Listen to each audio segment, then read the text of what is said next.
Si hoy tú tienes vida, eso es lo más valioso. Si hoy tus hijos tienen vida, eso es lo más valioso en esta tierra. So let me tell you, Amen. church in Florida here, there's nothing more important that you are here today. Your life, your children, your family. Si that hoy has tú a estás value. respirando y ves tu familia como está, dale gloria a Dios, que aunque se haya perdido lo que se ha perdido, eso tiene valor en esta tierra. And give glory to God, because perhaps you lost everything, but you did not lose your family. Gloria a Dios.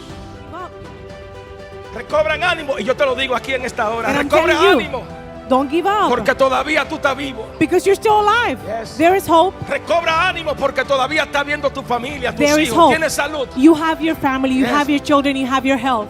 Amén. Recobra ánimo, porque Dios aún te va a sacar de esa tormenta, Have de esa hope, adversidad. because God is going to take you out of the storm, out of the Entonces problem. hoy tengo que decirte de parte de mi Dios, por favor, I'm here to tell you on behalf of Él God, te sacará de esa tormenta. He's going to take you out of the Tócate a storm. alguien y díselo, Dios te sacará de esa Tell somebody tormenta. the storm has an ending. Dios te sacará de esa adversidad. God is going to take you out of the Dios te va a adversity. sacar de ese problema. God is going to take you out of the problem. Oh, aleluya. Aunque lo hayas perdido todo, Dios te sacará.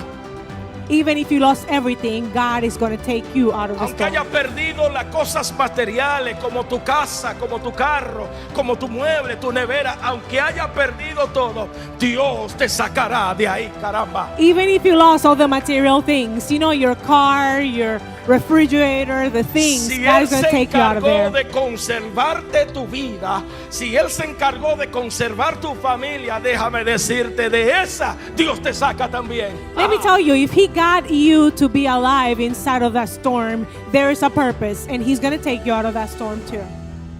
Entonces Dios te va a devolver. Habrá alguien que lo crea en esta hora. I hope you can Todo en believe this. abundancia. God is going to return things to you Dios in te abundance. devolverá todo en abundancia. God is going to return everything in abundance. Yes. ¿O acaso Él mismo lo dijo? Mira las aves del cielo que no siembran ni ahila, y Dios tiene misericordia de ellos. Dios te va a devolver todo en Do you abundancia. remember what He used to say about the birds? Look at the birds. They don't do any work, but they still have enough to eat, and they don't have to worry about what they wear.